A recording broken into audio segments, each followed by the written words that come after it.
Hi friends, welcome to 5 Minutes Tech YouTube channel. Here is Vivo V29 Pro 5G smartphone. In this video, you will learn how to connect pendrive through OTG in your phone Vivo V29 Pro 5G. First of all, go to the bottom side of your phone and see here there will be a C-type port. Okay, in this port you go to insert OTG adapter. Okay, bring OTG adapter. This is OTG adapter, and it will have one end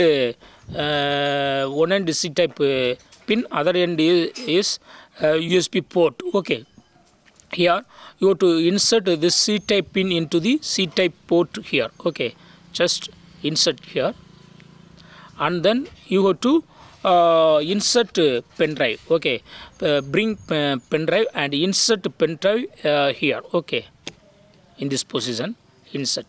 Okay, now go to the top of your phone, and there will be a notification showing like it has been inserted. And yes, see here for transferring photos and video, SanDisk USB drive is showing here.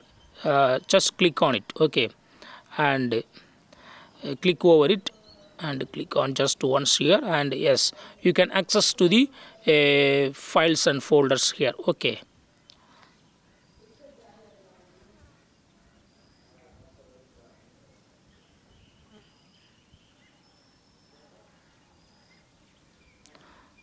yes, I can access to different folders. Okay, also you can access from file manager. Go to files, and here you will have external storage. This is that external storage. Okay, pen drive storage. Okay, so in this way also you can access connected pen drive. Okay, so you can connect pen drive using OTG through these settings. Okay, that's all friends. Thanks for watching. Bye.